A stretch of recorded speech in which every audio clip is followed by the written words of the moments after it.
Magandang araw na muli mga boss. Ang problema nito, may nagalaw ata si customer dito sa mechanism niya. Kaya nang ibinaba niya itong hood, ayaw niya nang mag-lock. Ito kasi yung pag ibinaba mo yung hood, maglalak siya. Kung makikita nyo, sinusubukan ko pero ayaw niya talaga mag-lock, bumabalik lang. Ayun, bumitaw yung spring. Bumitaw? Oo, okay na. Nasaan? Ayun, ayun na, humila. Yun oh. Sabi ko sa'yo. Ayun, nalaglag yung spring. Ano sinikot mo kanina? Yung spring, pag ganun. Sabi ko, may ginagano to kanina eh. Sabi ko eh. Ano kaya sinikot nito? Sabi niya kasi mayroon doon eh. May spring yun eh. Sabi ko, kailangan yung spring nakahila eh. Hindi na pala nakahila, nalaglag tuloy. Ang galo. Si customer naman pala yung salarin dito mga boss eh. Sa akin wala namang problema doon. Iayos na lang kung ano yung naging problema. Kaya kung makikita nyo, tatanggalin ko yung 3 bolt dito sa mechanism niya. Ang problema mga boss, yung isang bolt niya nakatago, natatakpan itong grills. Kaya ang gagawin ko dyan, tatanggalin ko itong grills niya. Sa pagtanggal naman ng grills nito mga boss, madali lang. Gagamit ka dyan ng manipis na flat screw para matanggal mo itong plastic clip niya. Ayan yung tinanggal ko. Kabilaan yan mga boss, tatanggalin mo yung plastic clip niya dito sa grills. Lipat naman ako dito sa kabila mga boss. Ayan yung plastic clip niya.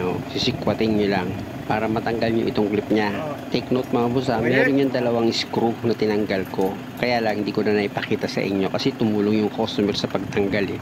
Ngayon ang gagawin namin dyan, babaltakin ko lang yan yung grills. Nakatusok lang kasi yan eh. Medyo biglayin nyo pag hinila nyo. Siyempre sinisigurado ko bago ko hilahin. Yan di ba? At pag natanggal mo na yung grills, pwede mo nang gamitan yan ng socket sa number 10 yan para matanggal mo itong bolt na number 10 dito sa mechanism niya. Ayan yung tinatanggal ko mga boss. Ayan na yung pangatlo na bolt na tatanggalin ko dito sa mechanism.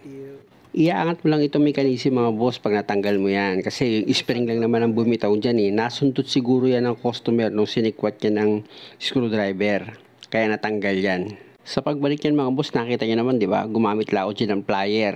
Tapos ikakalawit ko yan dito sa naglalak, dito sa hood niya. O di ba? Okay na agad siya. O ipatetesting ko muna mga boss para sigurado. Nakita nyo naman mga boss, di ba? Gumagana na siya. Kumalas lang pala itong return spring niya. Kaya ayaw mag-lock dito sa hood. At dahil okay na, ibabalik ko na itong mechanism niya sa dati niyang position. Siguraduhin nyo lang sa pagkawit ng mga bolt nito mga boss, dapat maayos yung pagkakahigpit nyo, hindi dapat siya maluwag.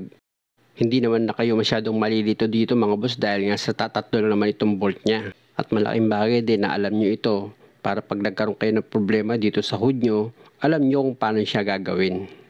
Bago ko ilagay itong gears, isubok ko muna yan mga boss. O di ba? Okay na siya, nag-lock na. O pabuksan ko ngayon.